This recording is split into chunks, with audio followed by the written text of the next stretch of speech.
When creating a tropical style garden in the colder climates and you're buying new plants, it's always a good idea to get a good feeling for the type of garden you're trying to create. Are you looking for hardy backbone plants to build the structure to the garden? Are you looking for big leaves and bold colours? Are you looking for that soft jungle calming feeling? Well, in this video we're going to talk about how I choose my plants and how I plan and where I put them. So let's get on with it.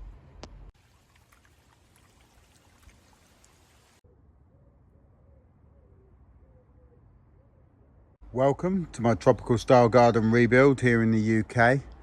This is going to be an extra additional video showing some of the new plants I've got, how I'm going to try and fit them in, and the style and the feel I'm trying to create in this garden.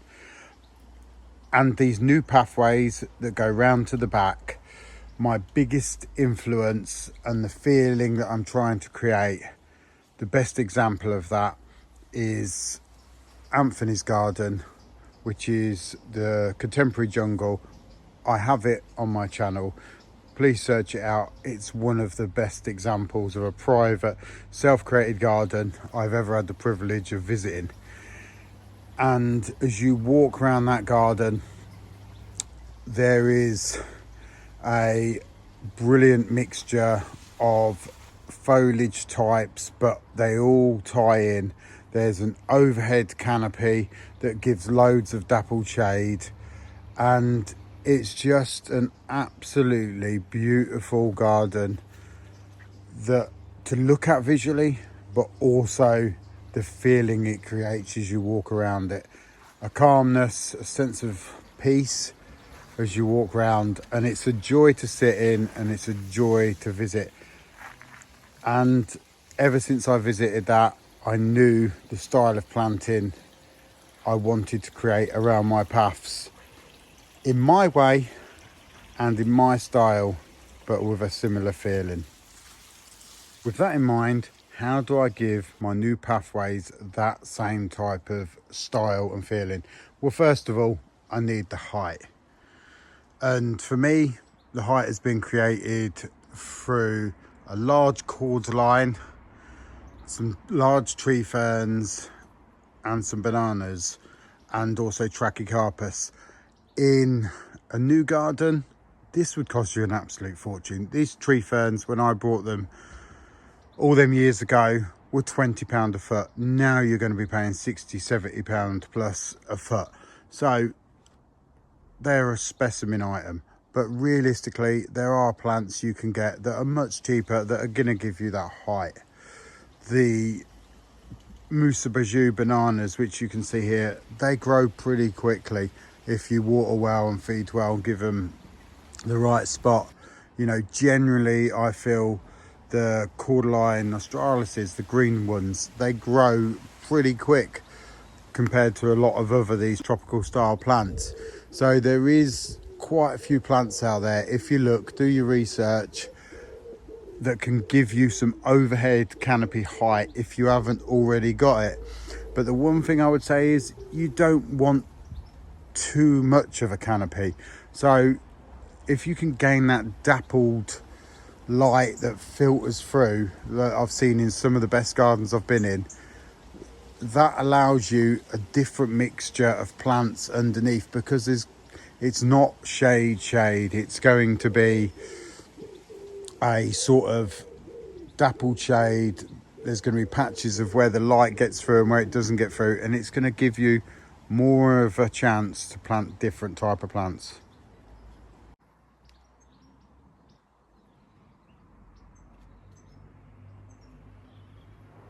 We then need a mixture of leaf styles that are going to contrast each other through shape and texture. So for instance, you've got these large piñate type fronds on the tree ferns, which then can be replicated down at ground level to give you some repetition and familiarity through the garden. you can then use the big strapping leaves that are going to come onto these bananas to give you a real jungle feel. Then there's also the strappy type leaves, which you'll get on different grasses and grass looking plants. For instance, this is an Astelia red shadow. Then you've got the palm looking type leaves of these Fatseas. So you're going to look for them different shapes, but you're going to try to repeat them, because if you was to go into any type of jungle environment, the predominant color would be green and the plants would be repeated. You would get self-sown seeds and plants that have just popped up. Any gap that you get in the ground, something will be trying to grow there if it gets some sort of light and nutrients that it needs. So try to take advantage of that. As we walk around, then we're going to look at what type of plants I've brought to carry on with that kind of feeling and repetition. And I think one thing that makes the style of Anthony's garden so good is the structural shape and the interesting shape of some of the plants. And that's sort of where my plant selection is gone, that I'm about to show you in a minute.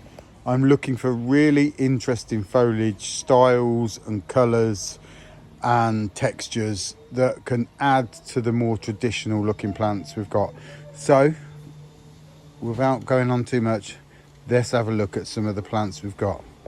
The first plant that's on the menu to look at is this one, and it is a Strobianthus, and it is Mastersi, if I pronounce that properly. It can grow up to, I think, 2 to 3 meters tall. It's apparently Mike Clifford, who's a well-known plant person in the UK, has had this down to -5, cut back to the ground by the frosts, but then it's come back after that. So I don't know how hardy it could be, but that's a good sign. It does, as it sort of matures, I think, it gets a real sort of burgundy undertone to the leaves. These aren't good examples. These have been in my greenhouse, but it turns into a beautiful looking plant. And well worth looking after. I know more and more nurseries are trying to reduce this plant. I think Mike Clifford originally sort of passed it on to a lot of nurseries, so it should, hopefully, the specialist nurseries should be trying to push it out more and more. But for that jungly type leaf and really interesting foliage, it's going to look glorious in my garden. I have about 3 or 4 plants here. One of them was a cutting last year, which was, if I show you, let me take that out separate. So that was a cutting of one of them plants, probably in sort of maybe September, October time. So that's doing really well and become a really good strong plant in its own right. Okay, so what else is going to go into the garden?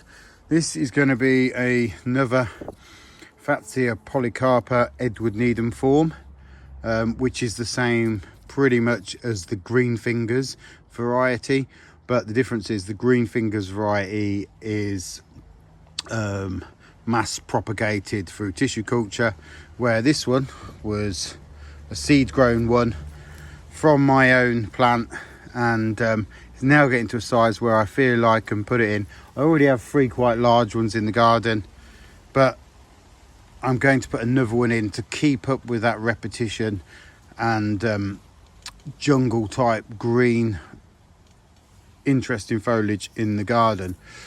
But if you got a Fatsia Green Fingers, you're going to get the same kind of feeling.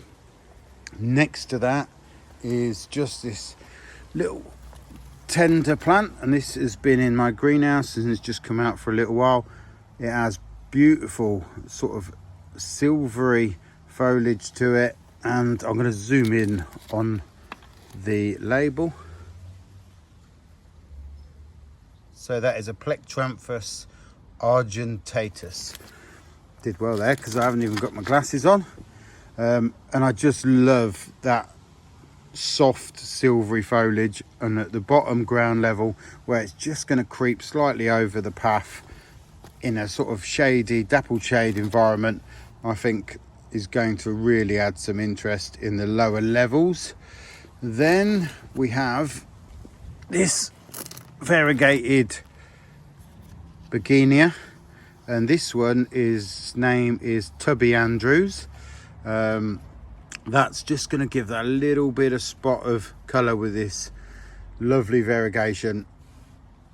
To just sometimes at the bottom level when you've got lots of greens, it's just nice, especially in a tropical style garden, to try and brighten it up a little bit. So that's a begonia, and that's the Tubby Andrews variety.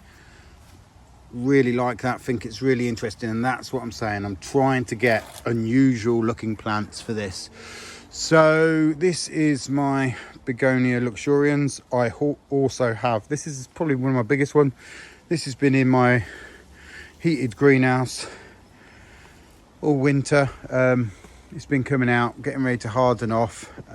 That is going to go in with, I've got quite a few good sized cuttings as well, because when I did a tour the last few years, I have a couple of tours on my channel of Simon and Harriet's garden, which is absolutely stunning. They had loads of Begonia luxurians, which is a tender plant, shade loving plant, and they had it planted out for the summer and was absolutely glorious, and got to a really good sort of size of possibly 2 to 3 sort of meters, maybe almost. And just so interesting foliage on it for a begonia. So this one's in a pot, but I am limited for space because I keep making my pond bigger. But round these paths and round the stream going round to the back, I'm going to try and get as many of these different plants in as I can. Plenty that are hardy, but also the tenders, because they're like the icing on the cake. Then we have this. Now, I'm generally not really a fan of hydrangeas, but this is Hydrangea aspera, and this is the dark leaf form. The leaves are only just pushing out now, but when I first see this and brought it, I thought the foliage was really interesting on it. So I brought it, going to plant it out, see how well it does in a dappled shade place.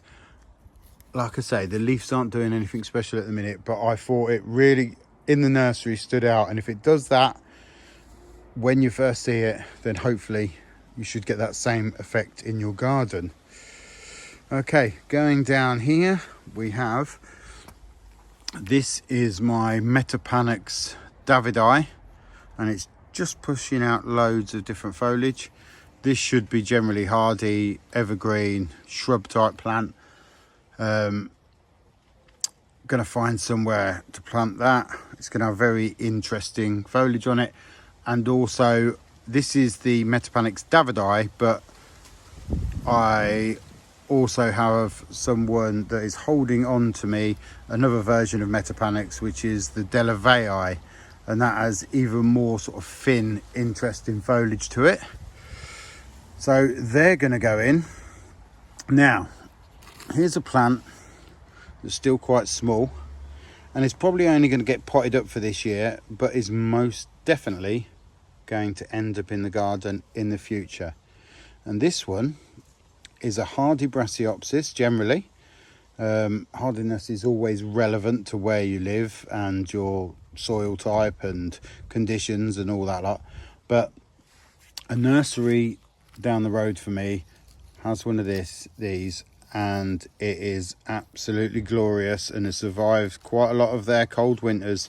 So this is Brassiopsis dumicola, and where it only looks like a small plant now, I'll put a video up of what theirs looks like, and it is just an absolutely glorious foliage plant that I will most definitely be finding a spot for. But for now, I think it's going to be a potted plant until I get it bigger. and then I may plant it out next year, but I am going to be very limited for space. So what else have we got? The criteria is plants that are going to be fitting in with that jungle style feeling that I'm trying to create, but also a bit unusual. The foliage is a little bit different, and hopefully that's going to help create that interest. So last year I had on my wish list, and I got hold of one. It was a little bit expensive, but unusual plants usually are. And this is Xanthodecia African Gold. Is it Africa Gold or African Gold? African Gold, I think. And these leaves have obviously just gone through winter. It's been in my greenhouse, but it should generally be hardy, and it has absolutely beautiful variegation running through the leaves. Now, I've heard a couple of different things on this, so I don't know, but I've heard that when you plant them, sometimes they can lose some of the variegation, but I've heard other people say they keep the variegation much better when potted. I don't know. We'll have to see. I've only got one plant at the minute, so until I get a few more, I can't really experiment. This may be planted. I don't know. Otherwise, it might go in a pot and then just be hid into the borders so you can't see the pot. But it's another beautiful looking plant. But it was in a smaller pot than that, much smaller, and I paid about £50 for it. So, you know, unusual plants you have to pay, unfortunately, more money for. But also, when I'm walking around my borders, hopefully they'll look really, really good. Okay, going across here. So this is like a bulbous type plant, I think, so it will come back every year. And this is Senilicis acontifolia. I'll put it on the screen if I've said that wrong. So that should come back every year, as long as your soil's relatively free draining so they don't rot off. And for such a glorious foliage shape, it can actually say, it says on the label that it's pretty good at tolerating dry shade to a degree. So in one of them really awkward spots where not a lot else grows, these might go and pop back up. Probably that's why it likes such free draining soil, because it probably evolved to grow in more dry shade. But again, absolutely lovely, interesting foliage shape. Right, going round here, I've added this Griselinia, and this is Broderick Gold, because with all my dark greens and that, I just thought it brightened up the spot. So for now, really like that. Okay, generally Pittosporums don't look like this, and I am going to have to check the label. Actually, if we look how thin leafed that is, hopefully they get quite a bit longer than that, but it is really delicate and interesting. And this one, if I can remember the name properly, is Pittosporum, which is a very unusual looking leaf for a Pittosporum. And this is Elysioides angustifolium. I did have to read the label because there's no way I could remember that. And this should be a hardy shrub as well that will do well in dappled shade. And it's just going to give me that soft, delicate feeling that you want to give that relaxing style to your garden. And then you mix that in with the grasses and the ferns, and you can get some real interest into your garden. Going round, another plant that I have planted. Lots of people will grow different Aucubas, but this one I really like. And this one is a hardy evergreen Aucuba, and this one is a longifolia. Is that correct? I'm going to check the label on that, but I'm sure that's what it is. Let's go down to the label. Nope, I can't see it yet, but it's longifolia. And it has These more, obviously, from its name, elongated leaves. Green, fitting very well with a jungle style garden. Aucubas are just really generally quite tough plants if you can put them in a bit of shade. They'll take, see this one is planted at the bottom of this Trachycarpus because not a lot of plants are going to like living there because it's going to get a bit dry and horrible, but generally Aucubas are pretty tough plants, so that's why that one got chose to go there. Going across, around, we've just got a mixture. I've spoke about some of these other plants in the past, so I'm not going to go too much in it. That is an Impatiens, and that is Omiana Sango, I think. It does need a lot of water. That's in a pot at the minute, but it dries out so quick. So loads of water for that one. We've got the Scheffleras alpinas and the Pseudopanixes mixed in there. But hopefully, from the plants that I've shown you here, you can get an idea of some of the interesting foliage shapes, styles, and then also I didn't mention here as well, this is a tender begonia. Foliage is just coming out. They'll get much bigger than this, but in a real sort of burgundy sort of colour, and that is Begonia bonita Chiba, probably one of my favourite colourful begonias. Like I say, it's not hardy, but there are hardy versions of colourful begonias if you look out there as well, that can just brighten up them spots. So it's just not all green. Some nice sort of purples, even some black colours from some heucheras. Like here I have a lime heuchera. You can sometimes, just to make it look a little bit more tropical, mix that tropical and jungle feeling in together. You can sort out some of these plants. Right, I'm going to leave it at that for now. This was a bit of a bonus video, just to sort of, because I think like I've just been going on about the pond for quite a while, and some of you out there might have needed a plant fix. You're obviously looking for new plants for your garden. It's getting that time of year where we're buying new plants, we're hardening plants off, we're starting plants, we're growing them from seeds, we're dividing cannas, we're doing all that kind of thing. So I thought I'd do a video showing you the style I'm trying to create and the plants that I'm using to do that. Once again, thank you very much for watching. Any questions, please leave it in the comments.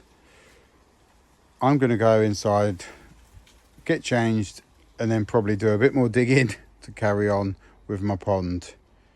I'll see you soon.